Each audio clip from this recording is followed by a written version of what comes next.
سلام شما، حالتون چطوره؟ امروز یه سولو کردم. اگه خوشتون اومد لایک و ساب یادتون نره، چون که همه یاران مرده بودن. بعد این ویدیو خیلی لایک و کامنت و اینا بگیره، ولی خب چون که من یه ایرانی ام و بچه سالم، به نظر شما هیچ لایک و سابی نمیگیره. اگه دوست داشتید فالو یادتون نره. چی؟ اختصاصیات پروفون پلاس. چی گفتی؟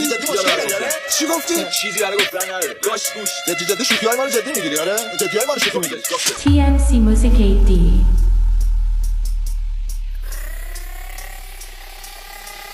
باز من یکی دید چیزش در اومد. کاش من انقدر دیپرس نبودم و وینچسترم هم روم بود تو بیزنس نبودم و شیفت چیزت نبودم. زودتر دنبال پیشرفت باش. 16 سال پیش وقت داشت. 6 وقت تا این اندازه دنبال رد نبودم. سر زبونم چاق نبود، از درونم داغ نبودم. پی پرواز نبودم، اما یهو از پشتم بال در اومد. بهم گفتن قول دادی پولدار بشی، روی فرشای قرمز و خوب راه بری، واسه دوستا تو ژانس بشی، توی روزنامه تو پاک کنی، بیا تو پاک پلیس. تو شب و روز کار کنی، نمیتونی پاک کنی، نمیتونی داغ شدی، نمیمونی شاس کنی که تو باغ بودی، گاو بودی، به جا باغ کنی، خواب بودی، تو آباب بودی، جا موندی. بگو مگه چی به تو خیابون داد؟ کیا میان اونجا؟ اونا درد سرن، در بدرن، کله خرن، گله برن، اهل فنن، زر بزنن، در بزنن، زرد درک میشی بچه قشنگ تر که وطن کن برو شهر فرنگ. بسته بنک دسته برن، در